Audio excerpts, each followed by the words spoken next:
My name is Margaret Collins. I'm 59 years old, a widow, and I live in a quiet neighborhood in Oregon. I've worked as an office manager at a law firm for nearly 2 decades. Raised two children, Emily, my daughter who just turned 32, and Luke, my 29-year-old son, and spent most of my adult life making sure they never had to struggle the way I did. Last Tuesday, I received an email. That changed everything. It was from Emily. No subject line, just her name sitting in my inbox. I smiled before opening it, thinking maybe it was a quick update or a sweet note before her big day. We had just spoken about her wedding plans a few weeks ago. I had already contributed $30,000 to help her book the venue, secure a photographer, and reserve the florist she loved since college. But when I opened the email, the smile vanished. Mom. The email started.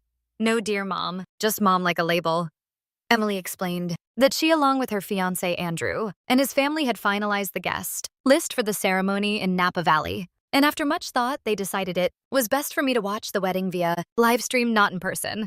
She added that Andrew's mother was particular about the guest count and wanted to keep things intimate. At the end, she included a line that felt like salt in an open wound. If you want to be a part of it, you can watch through the Google Meet link we've created. Should be just like being there. LOL. I stared at that screen for a long time. My coffee grew cold. My hands didn't tremble. I didn't cry. Something inside me quietly shifted, like the ground had cracked open, but I was still standing. I replied with just 4 words. Sure, enjoy your big day. No emotion, no argument, just a quiet withdrawal. And I knew deep down that those 4 words would echo louder than any scream. I didn't want to fight, didn't want tears. I wanted clarity. I wanted the silence to speak for itself. I closed the laptop, finished my now cold coffee, and got ready for work, like it was any other Tuesday. But it wasn't. That was the day I stopped, pretending that my sacrifices meant anything to my daughter. That was the day everything began to change. The drive to the office that morning was quiet. Oregon's early spring air still held a chill, but I barely noticed. My mind kept circling the same question. How did we get here? I've spent 18 years working at Caldwell Walker Law. It's not glamorous, but it's stable. And stability was what I needed after my husband died suddenly when the kids were still teenagers. I remember standing in front of our old washing machine, bills spread across the counter, trying to figure out how to pay for both groceries and Emily's upcoming college deposit. Back then, I didn't think twice about giving up my weekends. I took extra shifts, canceled vacations, skipped birthdays. I told myself there'll be time for me later. There never was. Every penny I saved went to Emily and Luke. When Emily changed majors twice and needed more credits, paid. When she moved across the country for a short-lived job in New York, I covered her deposit and plane ticket. When she cried through her second breakup at 27, I flew out, held her hand, and made her tea in a kitchen that didn't feel like home. When Luke wanted to buy a house with his fiancée, I co-signed the mortgage and wrote the first $10,000 check without hesitation. I never kept score. That's what mothers do, right? But that email made me feel like a transaction, like I had been useful and now I wasn't. Like I had a shelf life and it had expired. Back at the office, my boss, Robert, stopped by my desk. He's one of those rare men who remembers birthdays and how you take your coffee. He noticed something was off right away. You look like you've seen a ghost, he said, setting a lat from the cafe downstairs on my desk. I wanted to tell him, wanted to say my daughter just disinvited me from her wedding, but instead I smiled and said I hadn't slept. Well, he didn't push. That small act of kindness, the coffee, the silence nearly undid me. After all the noise in my head, that morning it reminded me that I still existed, that I still mattered, even if only quietly. Around lunchtime, my phone buzzed. Emily again. Her name lit up my screen like a spotlight. Didn't want voicemails, texts. Mom, please answer.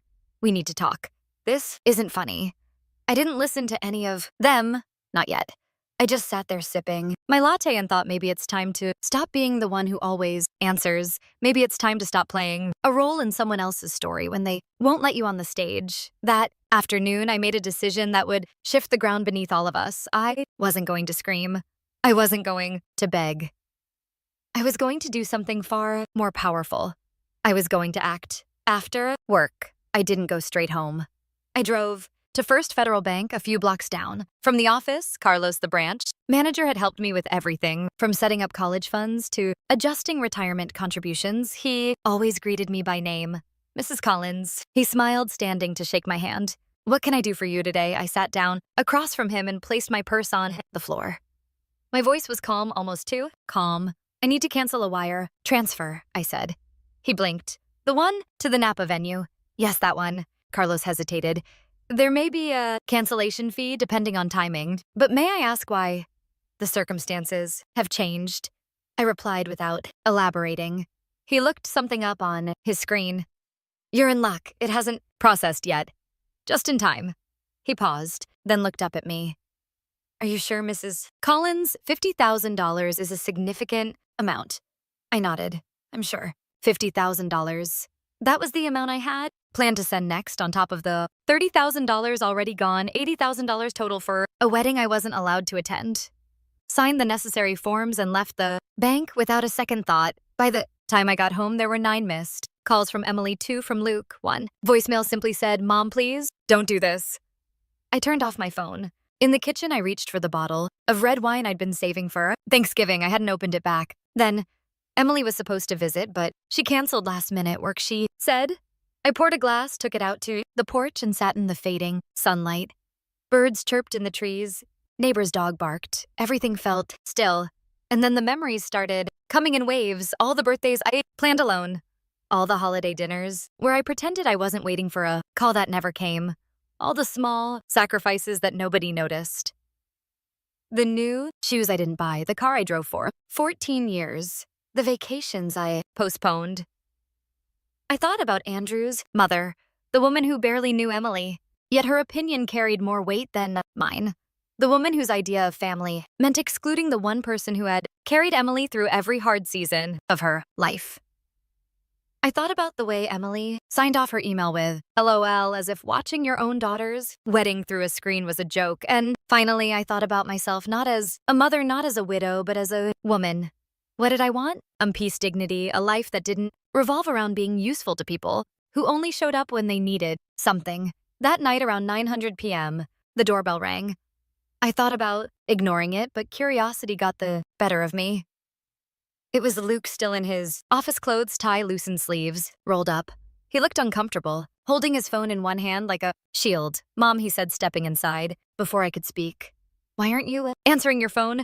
Emily's freaking out. I shut the door calmly. Hello to you too.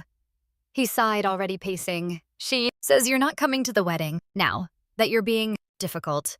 I laughed. Difficult for not attending a wedding I was uninvited from. He shifted uncomfortably. Andrew's parents are footing most of the bill, Mom. You know, how traditional they are. I raised an eyebrow. Traditional. I already paid $30,000. I was about to give $50,000 more. That's not tradition. That's a B. He froze. Wait, you were sending another 50, was I, said, sipping my wine. But not anymore. Luke's face went pale. Mom, they're counting on that. The venue, the food, not my problem. Anymore, I said evenly. His voice rose. Of course it's your problem. She's your daughter and I'm her mother, I said, quietly. A mother who was told to stay home and watch from a screen. He ran his hands through his hair, visibly agitated. You always make everything about yourself. And that was it.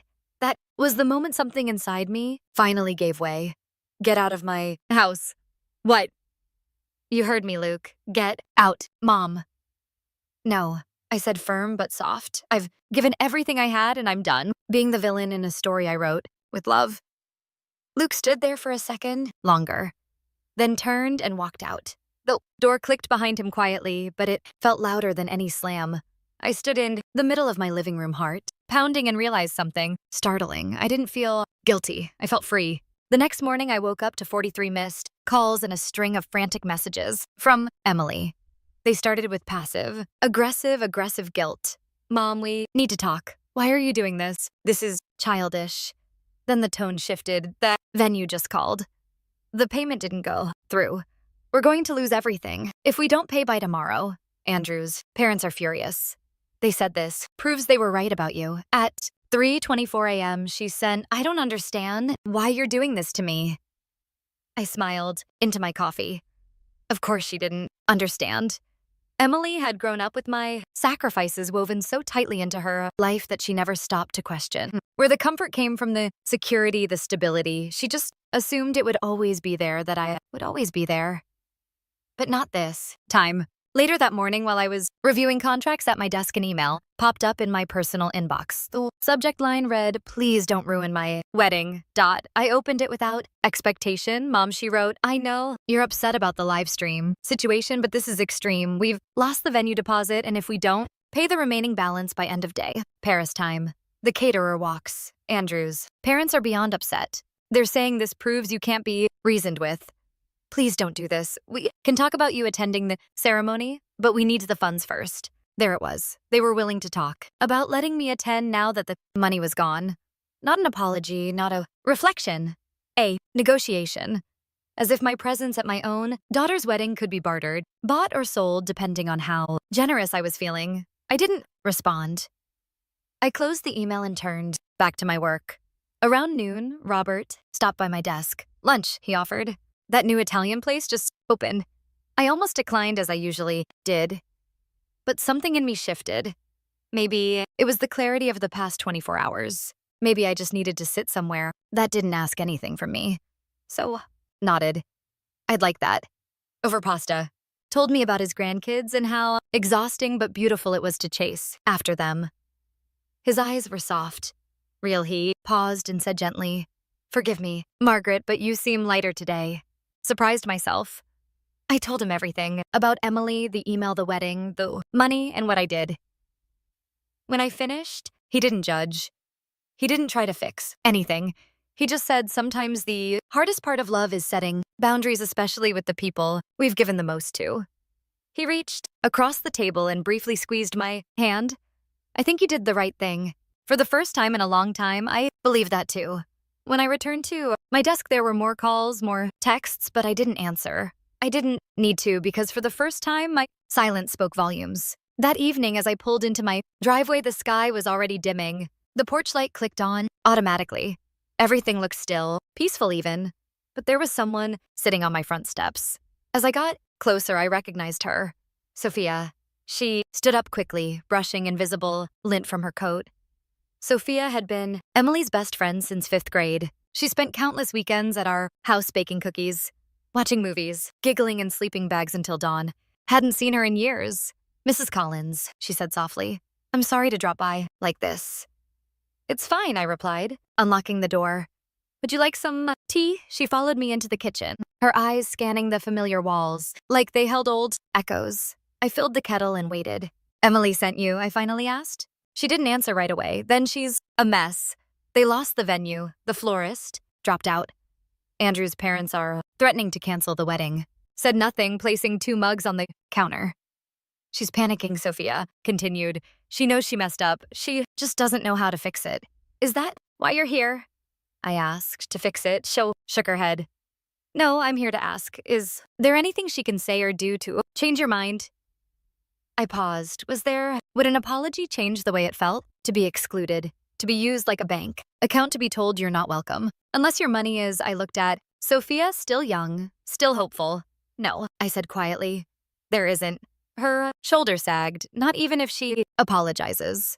I handed her a mug of tea. "Words are easy, Sophia, especially when people are desperate. But the people who love you, they don't wait until you cut them off to see you." Sophia looked down into her tea, nodding slowly. "I get it," she said, "even if she doesn't."